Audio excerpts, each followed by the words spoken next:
Hello everybody, and welcome back to the building or restoration of this Flare Fokker DR1. I hadn't intended on doing any more modelling on this for a few days at least, but then Jeff from Lower Alabama said that he was waiting until I'd installed the ailerons before he would proceed. So I'm not going to have Jeff using me as an excuse for a lack of progress. So here we go, Jeff. For what it's worth, this is just how I'm going to go about it. The servos I'm using are the ones that I removed from the Cirrus Moth because they were too chunky and too big.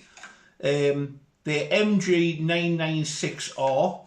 I don't know what that means, other than I know that they're very powerful servos for the size. They're all metal geared. And as this is a big model, I might as well use them on it.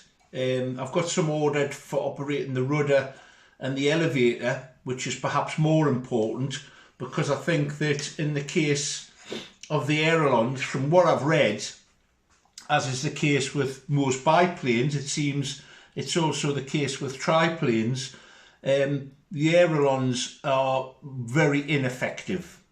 All you probably do when you operate them is agitate the thing.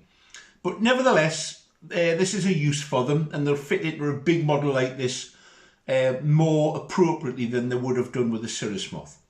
So what am I going to do? Well, I'm going to make a hatch here, which is approximately the halfway point, and it's also going to be strengthened here because this is the point at which the upper wing is connected to the strut, the interplane strut. And therefore this area is going to be quite beefed up anyway, so it makes sense to have it here. Now the thing to remember is when you actually put the servo onto a plate, that's the only attachment point. You need to be able to screw the plate itself securely into the model, and you also need to make sure that the servo is securely attached to the plate, obviously. You often get very positive, good linkages because the linkages are so short, so that's not an issue. However, the first thing I'm going to do is just to measure up the size that I want this plate to be, and I'm going to cut a slot in one side, which makes it quite easy to do rather than a slot in the centre. I'll do it on the edge, and that way I don't have to try and do any fancy marking up and drilling out. It's a straightforward cutout. It'll be mounted obviously like this. So I'm working out there that I need a plate for this servo to go on. Let's move the chair out of the way. I need a plate for that to fit on 7 centimetres by 8.9 or 8.8. 8.9. So first thing I'll do is I'll cut out a plywood plate for this servo to go on, and then we look at the next steps. There you go then, that's cut out now.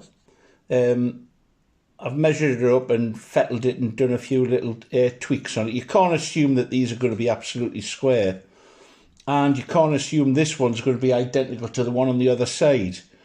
Because if you recall from a previous video, to line these ribs up with the middle wing which I'd inherited, I've had to move the ribs around slightly. So I'm not anticipating them being exactly the same. It's best not to be disappointed, isn't it? So that's the position. Now I need to make a cutout on here. And it's best not to take it too close to the edge because it might foul the block that I'm going to screw this onto. So I'm going to take it up to that end,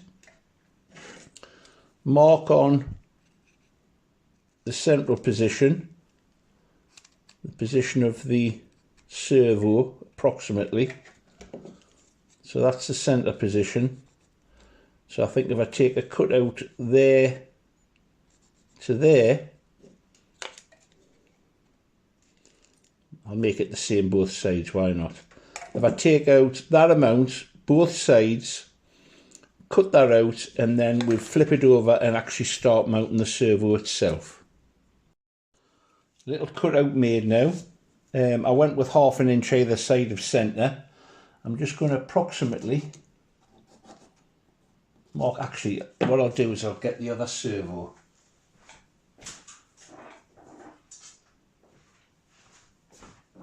Just because the arm's not going to get in the way here.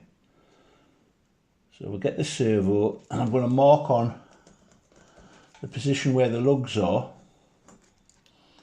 I'm going to go, and then after I've had some lunch, I'll start cutting out some hardwood blocks that are going to take the screws to mount this, and also I'll cut out the hardwood blocks that are going to glue into the wing for this to bolt to or screw to. And for that I've got some smoker's board of hardwood here. So this is probably what I'll use to make up the bearings for it. Bit of lunch, and then I'll come back and do that. That's now been glued in. These blocks have been epoxied. Sometimes I put a balsa support at the back, but these seem easily strong enough. They'll be drilled through and screwed on at some stage. If we turn attention to the aperture, that's been sheeted along the edge here, because obviously you need to cover up to something. Here's another hardwood block that I'll glue into this position here, and then 2 more hardwood blocks need to be glued in here, and then that's the whole process done. So a little bit of gluing, and when all that's set, we'll come back and see what it looks like. I hope you can see here, there are the 4 blocks are now in place, and that's the plate that holds the servo. Let's see where I've put it now. So that just needs to be screwed on, obviously, on there. Take the servo off for a moment actually, and then just show you it slipping in. And that goes in there. And there's one little job to do to finish off, and that is to actually put a piece across here to give me something to glue the covering to. So there you go, taking a little mark.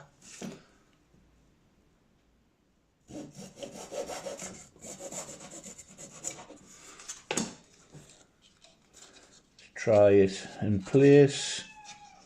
Hello, Missy. It's a little cat complaining that I'm not giving it any attention. 3-month-old baby would need less attention. She's a nuisance. Love her to bits, but she's a nuisance. There we go. I'm just going to put that in there. I'm just tapping it in this position, and I'll flick it over and glue the other side once I'm happy with it. And there we go. That's one aileron hatch made.